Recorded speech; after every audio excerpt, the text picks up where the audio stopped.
Hi everybody, this is Isabel May from the UMB Writing Center. In today's video, I'm going to take you through what I call the art of paraphrasing. Some tips and tricks to properly paraphrase original source material, be those websites, journal articles, passages from any of those book chapters, and so on. This is a really important skill to develop in order to avoid plagiarism. I've seen a lot of writers over the years get into trouble because they've taken certain passages that they really liked, that said exactly what they thought needed to be said in their paper, and they didn't sufficiently paraphrase it. And what I mean by that is that they only changed a word here or there. They might have even cited it, attributed it to the original source, but they didn't change the original phrasing enough for it to become really their own writing, and that can get people into trouble. So to avoid that, here are some tips and tricks on how to properly paraphrase, and I'm going to take you through an example to show you what to do when you have a phrase that's a little bit too close to the original, how you can fix that. So let's get started. There are 7 steps for successful paraphrasing, and let me walk you through these and then demonstrate them on an example. Step number 1 is to read the original a few times. So if you have a particular passage, a paragraph from an article that you want to paraphrase and use in your work, read the original a few times so you become really familiar with the content. Once you've done that, put the original passage away. Don't even look at it. Really crucial step. So once you've done that, take a piece of paper or on your computer, write down the main ideas from memory. Not looking at the original, we're not touching the original right now. So writing down from memory some notes on the content. Number 4, now you're ready to actually write your paraphrase. One little tip is to rearrange, for successful paraphrase, is to rearrange the ideas as presented in the original in a different order in your paraphrase. So start maybe with the idea that's expressed in the last sentence of that passage and start off with that. That automatically gets you into a different flow of the narrative, of the argument, and you have a higher chance of avoiding saying the same thing in the same way than the original. Step number 5, once you've written your paraphrase, now it's time to pull out the original again and make sure you check your paraphrase with the original.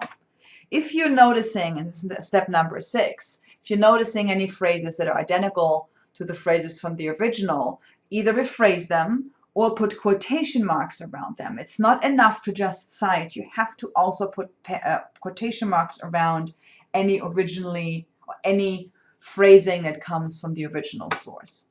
And then step number 7, last but not least, you always need to make sure you cite your source according to the citation style you're required to use. And for most of you, that will be APA, which stands for the American Psychological Association's style manual, most likely the 6th edition, which is the last edition. So let's look at an example. Here's an original from a Consumer Reports article on bike helmets. Of the more than 1,000 bicycling deaths each year, 3/4 are caused by head injuries. Half of those killed are school-age children. One study concluded that wearing a bike helmet can reduce the risk of head injury by 85%. In an accident, a bike helmet absorbs the shock and cushions the head. So I would read over this a few times until I'm very familiar with the content. Then it's time to take some notes. I remember something about bike helmets causing fatal injuries. Wearing a helmet lessens the chance of a head injury. The helmet cushions the head when falling.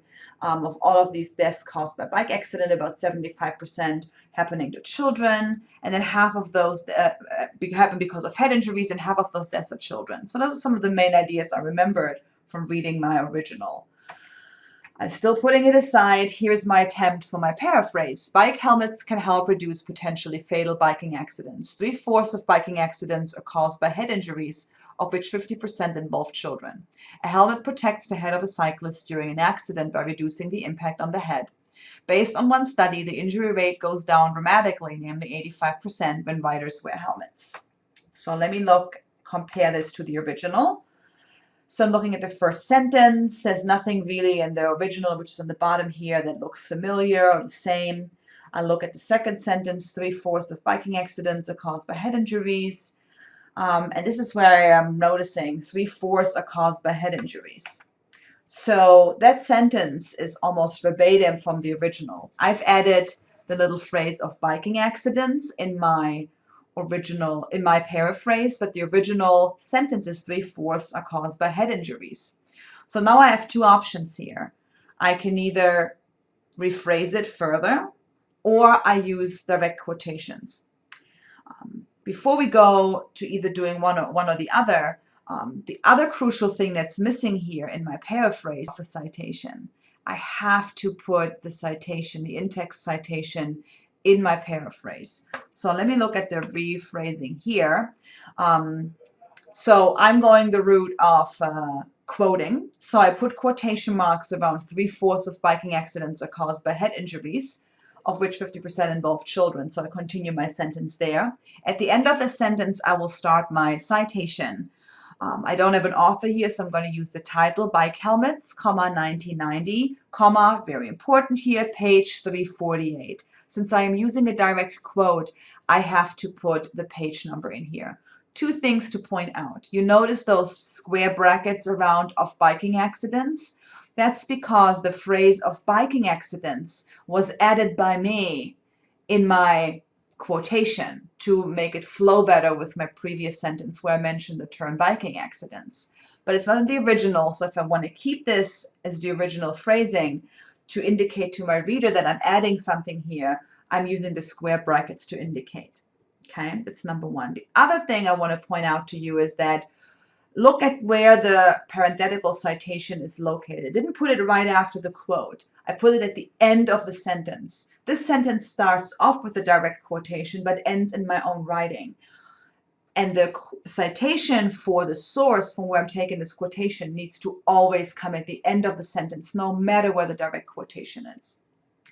Last but not least, make sure you notice here that at the end of my paraphrase, I repeat the main parenthetical citation, this time only the author, or in this case, the name of the article and the year of the publication. By that, I'm indicating to my reader that I'm continuing to draw from this source in this particular paraphrase. So if I wanted to not use direct quotations, I would paraphrase 3/4 of bike accidents are caused by head injuries.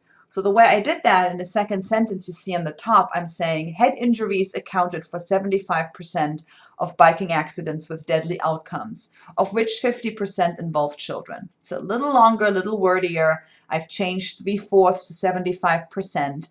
I made head injuries the subject here rather than the number. I'm making it,